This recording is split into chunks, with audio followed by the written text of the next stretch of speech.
लाडवा के पूर्व विधायक व भाजपा के प्रकोष्ठों व विभागों के प्रदेश प्रभारी डॉक्टर पवन सैनी ने कहा कि हरियाणा में ओबीसी वर्ग के कल्याण और युवाओं को सरकारी नौकरियों में बड़ा लाभ देने के लिए प्रदेश के मुख्यमंत्री नायब सिंह सैनी ने जो घोषणाओं का पिटारा खोल क्रीमी लेयर की वार्षिक आय सीमा 6 लाख रुपए से बढ़ाकर 8 लाख रुपए करने और केंद्र सरकार की तर्ज पर आरक्षण 15% से बढ़ाकर 27% करने का सराहनीय कार्य किया है। देखते रहिए अजीत समाचार वेब टीवी।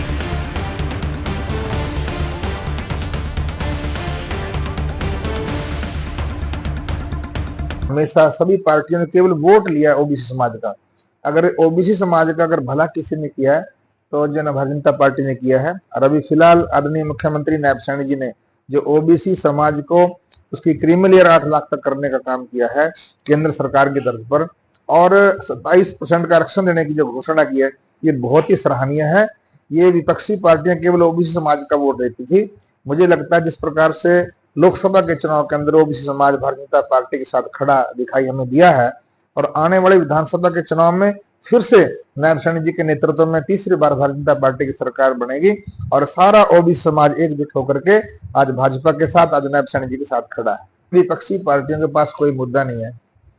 एक एक करके सभी नेता जो है ना किस प्रकार से हुड्डा की तानाशाही, हुड्डा के परिवारवाद से जो ग्रस्त है, तो उससे सब दुखी हैं। अब किरण चौधरी उनको छोड़ करके आई है। आपने कैप्टन अजय यादव के बयान आपने सुने हैं, किस प्रकार से SRK, रणदीप सुरजेवाला, शैलजा, आपने इनके बयान सुने। और इतना क्या, इनके बैठकों के अंदर भी, मीटिंग्स के अंदर भी किस प्रकार से कुर्सियां गाली गलौज चला है, चाहे करनाल की बात हो चाहे सरसा की बात हो। इसलिए हरियाणा की जनता ने परिवारवाद को हमेशा दरकिनार किया है। आज भारतीय जनता पार्टी का एक छोटा से छोटा कार्यकर्ता बड़े से बड़े पद के ऊपर जा सकता है, ये भारतीय जनता पार्टी की रीति नीति है। इसलिए विपक्ष जो है ना बिल्कुल बिखरा पड़ा है। विपक्ष जो है ना, ये तो सब लोगों ने झांसे में आकर के 8,500 रुपए देने की बात करी थी, संविधान से छेड़छाड़ करने की बात की थी।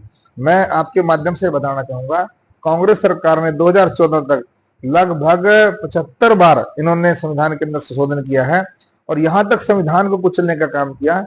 आपको सुनकर हैरानी होगी, एक सांसद भी किसी भी विधेयक को पारित कर सकता है।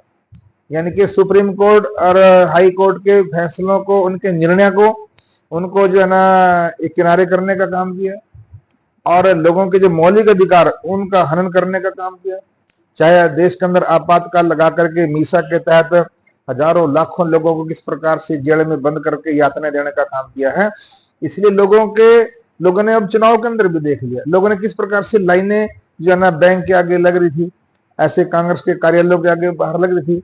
1-1 लाख रुपए देने की जिन्होंने बात की है, ये मेरे देश की जनता समझ चुकी है। इतना तो हिंदुस्तान का बजट ही नहीं है जितने करोड़ों रुपए देने की बात उन्होंने की है। इसलिए अब हिंदुस्तान की जनता, हरियाणा की जनता उनके झांसे में नहीं आएगी।